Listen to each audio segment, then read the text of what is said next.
बिस्मिल्लाहिर्रहमानिर्रहीम। हाजिर हूं एक नई वीडियो के साथ। आज हम जिस तफसील पर बात करने लगे हैं वो बहुत ही अहम मौजू है।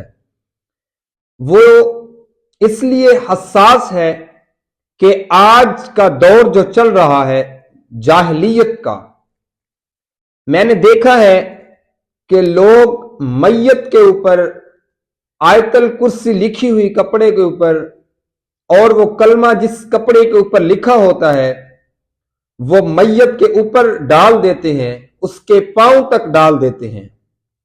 तो देखें, ये बेअदबी है, यह कुरान मजीद के साथ एक खिलवाड़ है। क्यों? कुरान मजीद में 27वां पारा सूरह वाक़िया अल्लाह तबारक व तआला फरमाता है, ला यमस्सुहु इल्लल मुतहहरून, कि इसको बगैर वुजू के उठाना नहीं, छूना नहीं। तो हम लोग वो उस कपड़े के ऊपर कुरान मजीद लिखा होता है, हम उसको उठाते हैं बगैर वुजू के और उसको मैयत के ऊपर डाल देते हैं और पांव तक वो कलमे की चादर, वो आयतल कुर्सी, कुरान मजीद की आयतें लिखी होती हैं। तो देखें, हमको चाहिए कि हम इस चीज का अदब करें, कुरान मजीद का अदब। कुरान मजीद इसका मतलब यह है कि जो दो गत्ते के दरमियान आ गया वो कुरान है, उसके अलावा कोई चीज नहीं।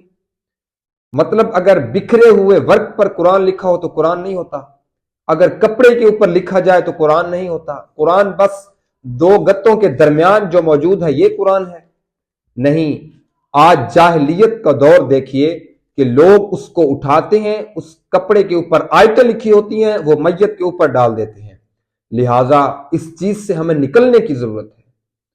देखें, मैयत के लिए दुआ करें, उसके मर जाने के बाद कुरान पढ़ें जरूर, लेकिन उसके ऊपर कुरानी अल्फाज, कुरानी आयात, आयतुल कुर्सी, कलमा लिखा हुआ उसके ऊपर कपड़ा डाल देते हैं, वो पांव तक चला जाता है। कुरान मजीद का मजाक और खिलवाड़ किया जाता है, यह बिल्कुल हराम है और गुनाह है। कुरान मजीद हमें बताता है कि बगैर वुजू के कुरान मजीद को छूना तक नहीं। यह ऐसी किताब है, यह लारैब और अदब करने वाली किताब है। तो अल्लाह तबारक व तआला से दुआ है रब्बुल आलमीन हमें इसका अदब करने की तौफीक अता फरमाए। और मजीद ऐसी अच्छी वीडियोस के लिए मेरे चैनल को सब्सक्राइब करना ना भूलिएगा। अपनी राय कमेंट सेक्शन में जरूर दीजिएगा। और जब तक